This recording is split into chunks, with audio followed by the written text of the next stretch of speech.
दखरानि गासै मावथिफारिया लोगो नोंथां बेवहायनो नुजाफैनो हानाय बजरा महकुमानि सिङाव थानाय गासै मानिजाथाव रायजो राजा नोंथांमोन फरायसा लोगो नोंथांमोन गिबियावनो बे समाव बयनिसिमबो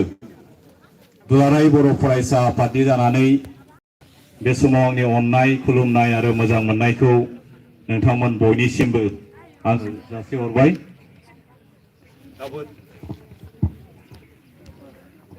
बोथोरा जोबोद गरम सान्दुं दा बेखौ नोजोर होनानै खोब सुंद'यैनो दिनैनि जे थांखि आरो नोजोर बिनि सायावहाय फंनैसो बाथ्रानि गेजेरजों आङो बुंनो थाखाय बे समाव आवगायदों। नोंथांमोना एसेबाबो मिथिखाबाय जे दुलाराय बर' फरायसा आफादा बे हाबाफारिखौ दाखालि थांनाय 10 तारिखआवहायनो जोङो लानो थाखाय थाम थिम खालामनाय जादोंमोन। नाथाय माखासे एंगार हायै जाहोननि थाखाय माखासे थासारिनि थाखाय बेखौ दिनैहाय जोङो दुलाराय आसाम नाङैहायनो जे नोंथांमोना बे बेनारावहाय नुदों रोड मार्च फर बड' बिल्डिं ए वाइब्रेंट बड' कमिउनिटी बेजों लोगोसे बुहुमनि बर'फोरखौ जोङो माने खौसे खालामनाय लेट लिभ बे थांखिखौ लानानै दुलाराय बर' फरायसा आफादनि जोंनि मिरुनि जिल्लानि दखरानि गासै आसामाव थानाय फ्राय 40,000सो जोंनि मावथिफोरा बे हाबाफारियाव जोङो बाहागो लागोन। दुलाराय बर' फरायसा आफादजों लोगोसे बर'नि जे गुबुन गुबुन माखासे माहारियारि आफादफोर बै दैदेनगिरिफ्राबो बे हाबाफारियाव गावबागाव जिल्लायावहाय बिथांमोनहाबो मैखोमै बाहागो लानो थाखाय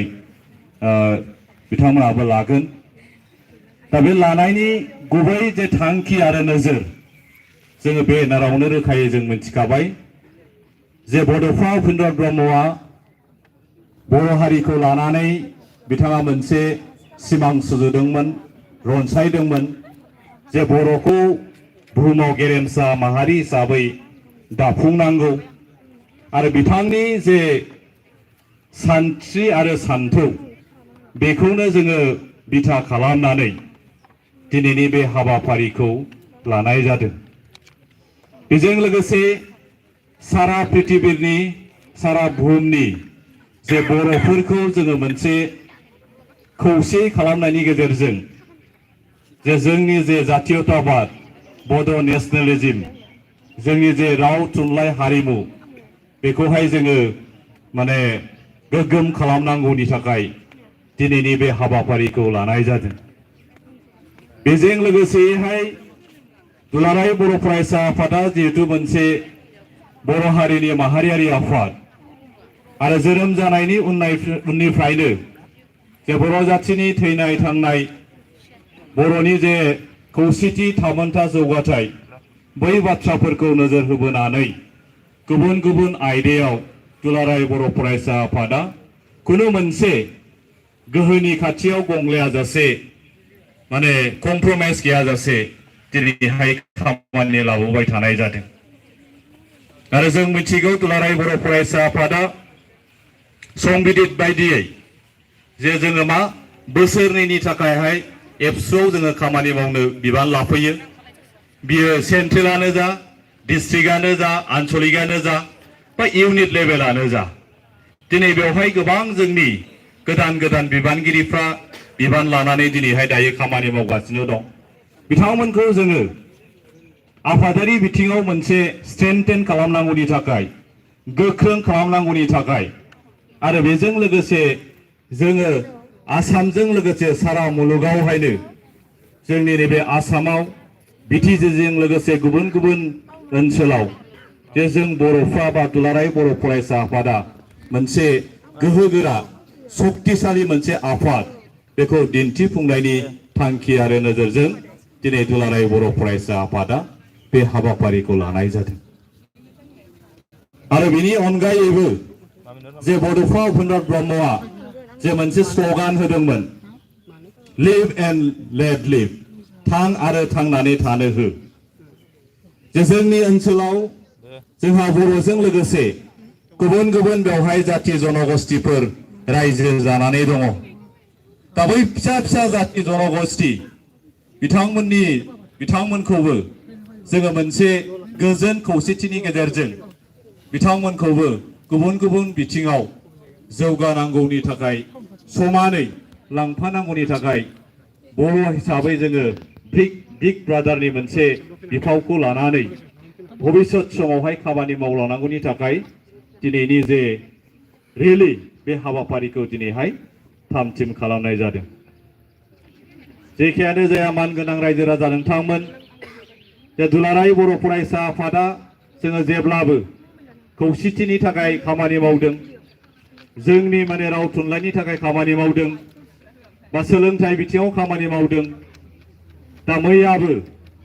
मोनसे सावरायनाय जानानै थांदों जोंनि बर' हारिनि गासै मोन 14 संगठनफोरखौ लानानै दुलाराय बर' फरायसा आफादनि गाहाय मावख'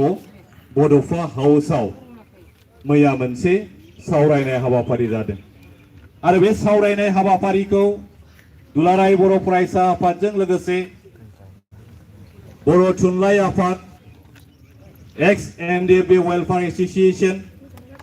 XPLT क'अपारेटिभ ससाइटि मोनब्रै आफादनि हांख्रायनायजों बे हाबाफारिया मिथिङा मैया जानानै थांदों बेवहाय गासै मोन 14टा संगठना बेवहाय बाहागो लादों आरो गोबाव सम सावरायदों गासिबो आफादानो गावबा गावनि जे माने साननाय हनाय बर' जातिखौ लानानै इयुननि जे फिउचार एन्ड स्ट्रेटेजि बिनि सायाव जोबोद गोथौ आरो गुवारै सावरायनानै बे हाबाफारिखौ मैया जानानै थांदों दा बेवहायबो गुबैयै मोनथाम थांखिखौहाय आजावनानै लानाय जादों गिबि थांखियानो जाहैबाय जे माने बर'फोरनि जे खौसेथि थामोनथा आरो जौगाथाय बेखौ लानानै जाय जेखि आफादाव थाया मानो जयैनो खामानि मावलांनो होननानै गिबि बेबायदि रेजुलेसन थांखिखौ आजावनानै लानाय जादों बेनि उनावहाय जे जोंनि जे नेशनेलिज्म स्पिरिट जोंनि जे जातीयताबाद बुहुमनि बर'फोरखौ खौसे खालामनायनि गेजेरजों जोंनि राव थुनलाइ हारिमु गासिबो बिथिङावनो जाय जेखि दोलो आरो आफादाव थाया मानो जों खौसेयैनो इयुननि समावहाय हाबा मावलांनांगौ बे थांखिखौ लानाय जादों आरो बेनि उनाव थामथियावहाय जे बेवहाय मोनसे बयनिबो अपिनियननि गेजेरजों मतामतनि गेजेरजों बेवहाय फैनाय जादों जे मोनसे कमन मोनसे प्लेटफर्म जाय जेखि संगठनाव थाया मानो जे इयुननि समाव बर' हारियाव माबा मोनसे जेंना जेंसि जेखि थासारि फैया मानो बियो सोलोंथाइनियानो जा समाज बेबस्थायानो जा हा हुनियानो जा गुबुन गुबुन बिथिङावहाय खामानि मावनो थाखाय इयुननि समाव जोङो मोनसे प्लेटफर्म बेबायदि दानो हायो नामा बेबायदि मोनसे रेजुलेसनखौ मैया लानाय जादों आरो उननि समावहाय बेखौ आरो सावरायनानै बिनि सायावहाय माने थांखि आरो डिसिजनखौ लागोन आङो बे बाथ्राखौ बुंबाय दा गोबां बाथ्रा बेवहाय आं बेबायदि बुंनो सानासै जे मानगोनां रायजो राजा नोंथांमोन दिनैहाय सारा आसामाव जेनोखि जे नैबे रेलिखौ लाबाय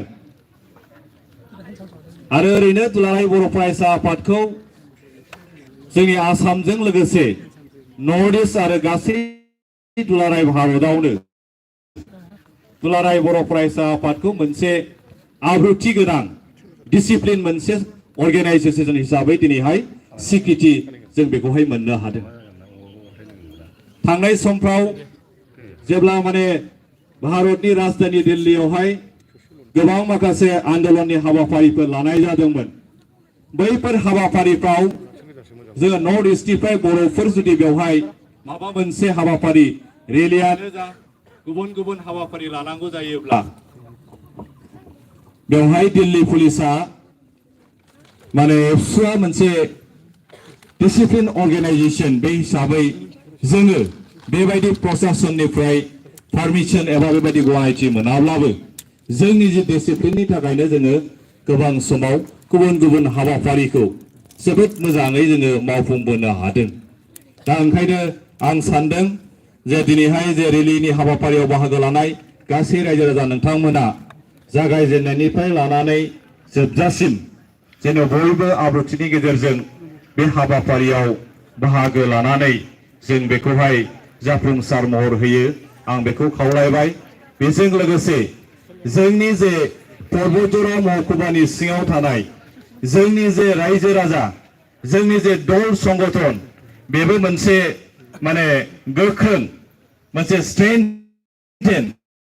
बेखौहाय जों जेन' सारा बिटिआरजों लोगोसे आसाम आरो दुलाराय बुहुमावहायनो जों बिनि मेसेजखौ जेन' जोंबो बे ओनसोलनि जानानै जों गोख्रोङै हरनो हायो जे जोंनि बेवहाय जेखिनि दल संगठन दं जों बेवहाय गोथाङैनो दं जोङो माने बेवहाय एक्जिस्टेन्सै जोङो थांनानै दं बे मेसेजखौ जेन' जों हरनो हायो। आरो आं गोबां बाथ्रा बेवहाय बुंनो सानासै जेखियानो जाया दिनैनि हाबाफारियाव बाहागो लाफैनो हानाय जोंनि पर्बतजरा महकुमानि सिङाव थानाय गासै माहारि आफादनि दैदेनगिरि नोंथांमोननिसिम आं साबायखर जासिबाय आरो रायजो राजा बयनिसिमबो आङो बे समाव खनसे साबायखर जासिनानै आंनि दिनैनि जे रड मार्च बेजों लोब्बा लाखिनानै जे फंनैसो बाथ्रा बुंनाय बेखिनिखौ बुंनानै आङो बेखेवबाय होननानै बेयावनो दोनथ'बाय। गोजोन्थों। जोबोद जोबोद साबायखर थाबाय हाबाफारिजों सोमोन्दो लानानै